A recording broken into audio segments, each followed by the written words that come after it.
Hey guys, how's it going? Hope you're doing well. My name is Crown, and today I'm going to read you some very interesting stories that I hope that you're gonna love. And now, without further ado, let's go!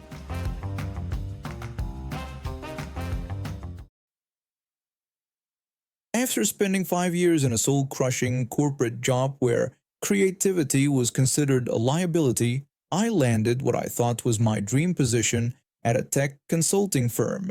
The pay was great, the benefits were amazing, and my colleagues were actually decent human beings.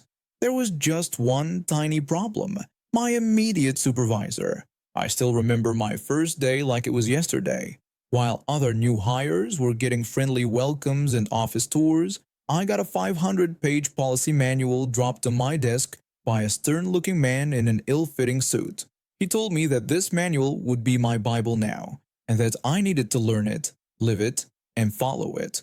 I politely responded that I would make sure to review it thoroughly. He emphasized that I should, adding that every procedure in the manual existed for a reason and that deviating from it wasn't an option. That was my introduction to my supervisor. From day one, he made it clear that he ran a tight ship. At first, I tried to understand his perspective. Maybe he'd had bad experiences with employees who didn't follow protocol. But as weeks turned into months, it became apparent that this wasn't about maintaining quality. It was about control. While my colleagues in other departments could handle their tasks efficiently, I had to document every sneeze and paperclip I used. Each morning would start with him hovering over my shoulder, pointing out imaginary infractions. He would criticize things like document headers being off by 0.5 pixels, citing section 23.4.1 about headers being perfectly centered. When I would agree to fix it right away, he'd then scold me for not logging our conversation, reminding me that section 15.2.3 required all supervisor interactions to be documented. It was maddening, but I needed the job. I had student loans to pay off and a sick cat who needed expensive medication. So I gritted my teeth and complied. Most of the time, I found ways to work efficiently while appearing to follow the rules, and things were tolerable. Until that fateful Monday morning. The email came in at 8:47 a.m. My supervisor demanded that I complete the quarterly project analysis by end of day, emphasizing that it was high visibility since the board would be reviewing it. He insisted that I follow the manual to the letter, with no shortcuts or mistakes, and warned that he'd be monitoring my progress. My first instinct was to panic. This was at least a 3-day project, even working efficiently. But then, something in me snapped. 5 months of micromanagement and pointless procedures had finally taken their toll. Fine, I thought. You want buy the book? I'll give you buy the book. I opened the manual and started with section 1.1, Project Initiation Procedures. I sent him a message requesting formal project initiation approval as per section 1.1.2, asking him to confirm receipt. He responded with confusion, telling me to just start working on it. I replied apologetically, explaining that section 1.1.3 clearly stated I couldn't proceed without written authorization, and asked whether he preferred I submit Form 27B or if an email confirmation would suffice. This was just the beginning. Every single step required documentation. Every minor decision needed approval. I sent him emails about paper orientation, margin width, and font spacing. Each time I quoted the exact section of the manual. At one point, I even sent him a notification about using the copy machine, citing section 12.5.7. When he exclaimed that this was ridiculous, I reminded him that section 12.5.8 required me to wait for approval before proceeding, and that his own manual was very clear on this. By lunchtime, his inbox had over 50 emails from me, each requiring his attention. And speaking of lunch, when noon struck, I stood up from my desk mid-task. When he demanded to know where I was going, insisting that this was urgent, I explained that section 8.2.1 mandated a 1-hour lunch break between 12 and 1 p.m. and that continuing to work would violate company policy. The afternoon was even better. I contacted every department head for approvals that the manual required, but nobody ever actually requested. I CC'd him on every email naturally. Section 19.4.5 demanded full transparency in all communications. At 5 p.m., I started packing up. He protested that the project wasn't even close to finished and insisted I needed to stay to complete it. I responded by citing Section 7.11, which strictly prohibited unauthorized overtime, and asked if he had the Vice President's written approval for extra hours, noting that the manual required it to be submitted 48 hours in advance. His face turned an interesting shade of purple. The next morning, I arrived to find an email from him and his supervisor requesting a meeting.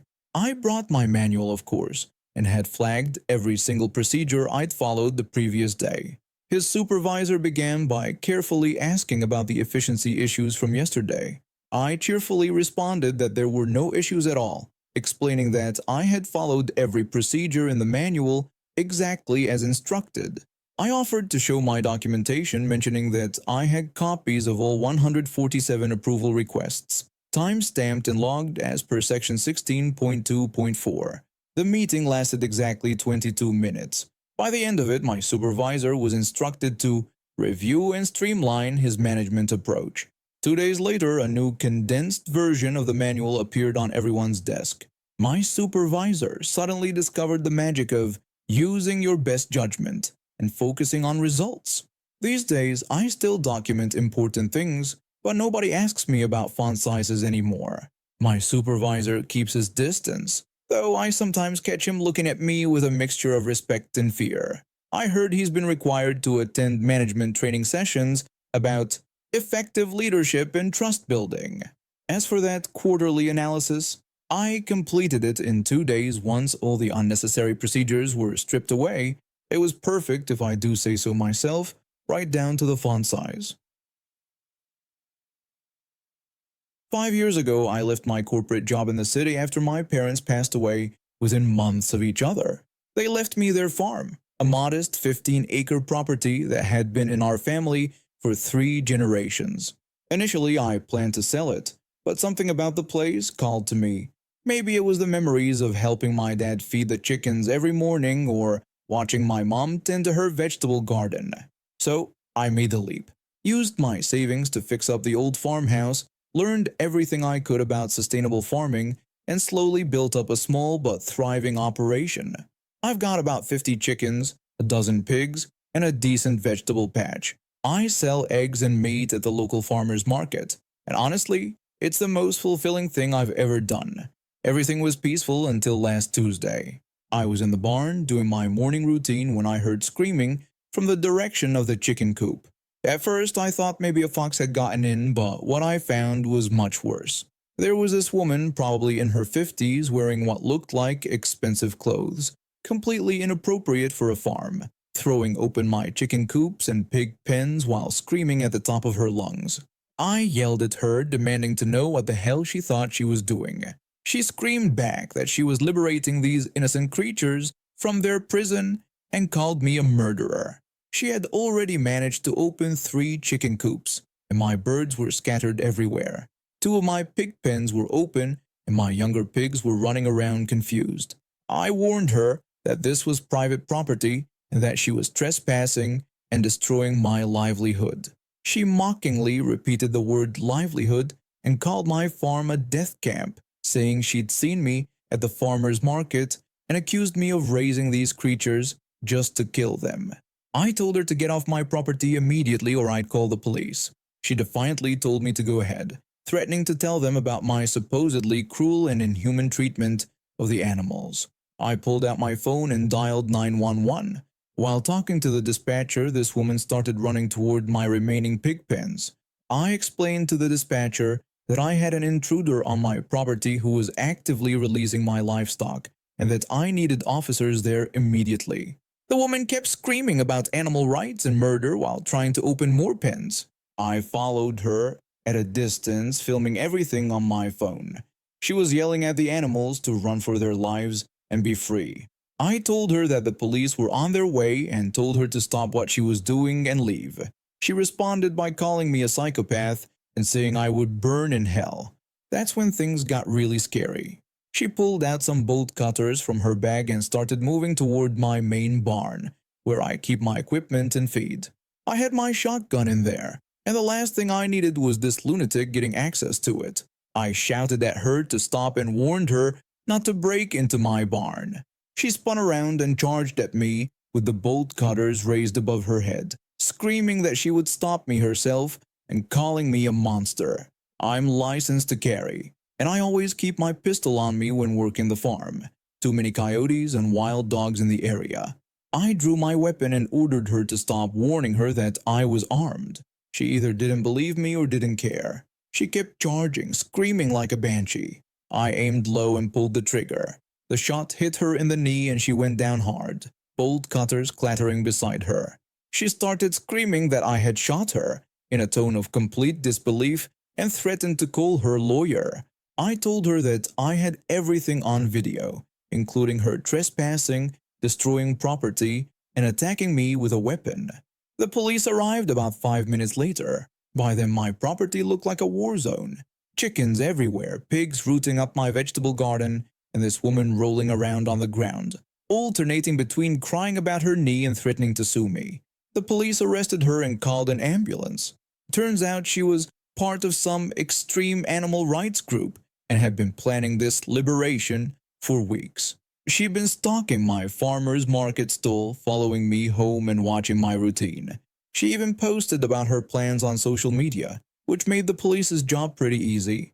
It took me 3 days to round up all my animals, lost 2 chickens to foxes, and my vegetable garden was completely destroyed. But the really satisfying part? She's facing multiple felony charges: trespassing, destruction of property, assault with a deadly weapon, and criminal mischief. The police found plans in her car to liberate 3 other local farms.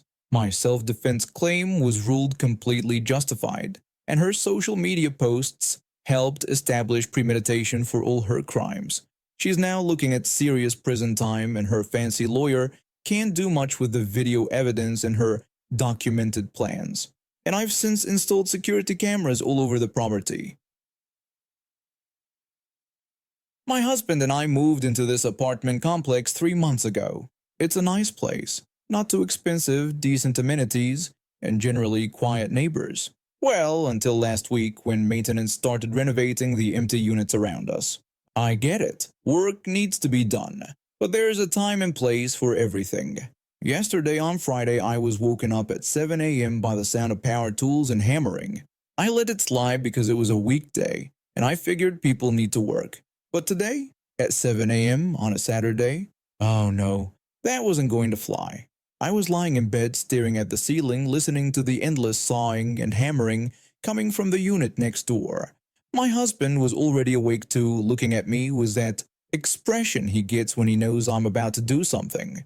You see, I'm usually pretty laid back, but when someone crosses a line, especially regarding common courtesy, I can get creative. I told my husband I needed him to be patient with me for a few minutes. He asked what I was planning, but I just told him to trust me on this one. I got up and walked to our bathroom that shares a wall with the unit they're working on. I could hear them chatting and laughing while they worked, completely oblivious to the fact that they were disturbing everyone around them. That's when I had my brilliant idea. I pulled up Baby Shark on my phone. You know, that insanely catchy children's song that gets stuck in your head for days. I put it on loop, cranked up the volume to a reasonable level, I'm not a monster, and taped my phone to the wall. The effect was almost immediate. The sawing stopped mid-cut.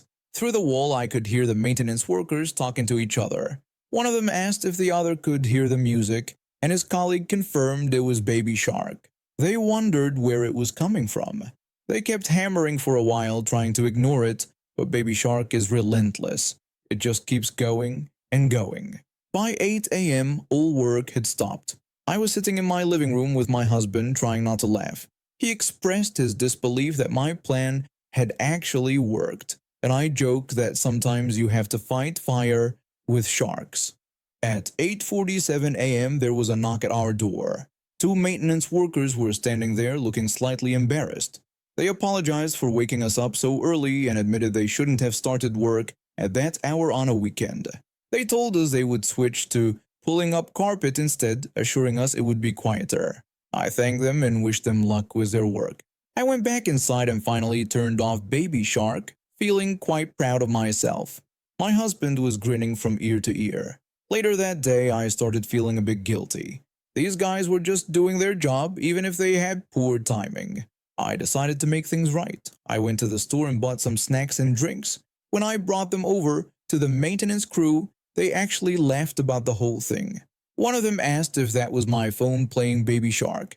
I gave a coy response, and his colleague admitted it was a clever move and that they deserved it.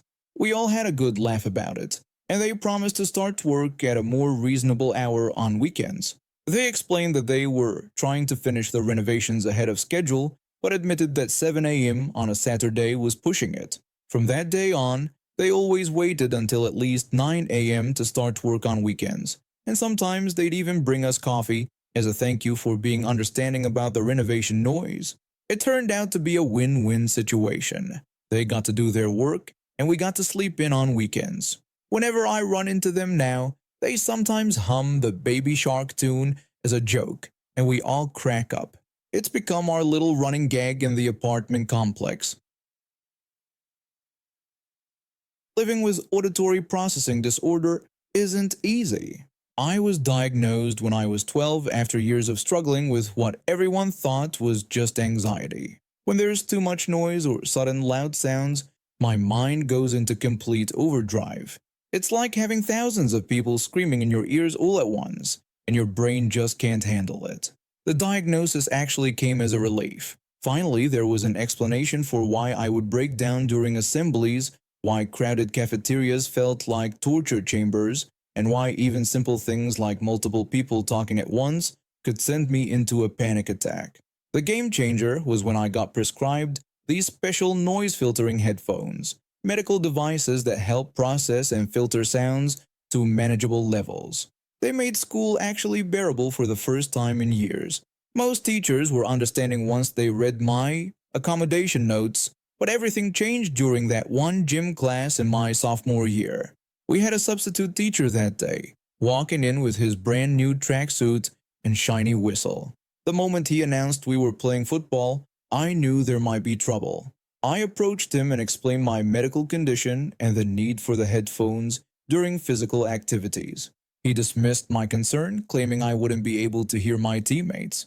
When I tried explaining that the headphones were specially designed to filter sound rather than block it completely, he boasted about his 15 years of teaching experience and insisted I couldn't play efficiently with them on. Before I could stop him, he reached out and took the headphones off my head, holding them away when I tried to grab them back. The game started, and it was immediate hell. The shouting, the feet pounding, the squeaking shoes, the echo in the gymnasium, it all hit me at once. I tried to hold it together, but then someone blew a whistle, and my brain went into complete meltdown. I don't remember falling to the floor, but I remember the screaming. My screaming. Every sound was like a physical punch to my brain, and the concerned voices gathering around only made it worse. After what felt like forever, I felt my headphones being placed back on my ears. As the world started making sense again, I saw the teacher kneeling beside me, face pale as a sheet. Still shaking, I asked him sarcastically about how efficient it was to have a student collapsed in the middle of his football game. He could barely respond when I pointed out that he hadn't read my accommodation notes, weakly admitting he thought I was just being difficult. The principal was furious when she heard what happened. The next day, she called us both to her office, where the teacher apologized for making assumptions without reviewing my medical information. I accepted his apology, but made him understand that these headphones weren't a choice. They were medical equipment, just as necessary as glasses are to someone with poor vision. The incident led to real change. The substitute teacher wasn't allowed to teach physical education for the rest of the semester and had to complete additional training. The school implemented a new training program about student accommodations and medical equipment. From that day forward, no teacher ever questioned my headphones again, and several students with similar conditions felt empowered to come forward. And now we have reached the end of today's stories. Thank you for watching. and see you next time.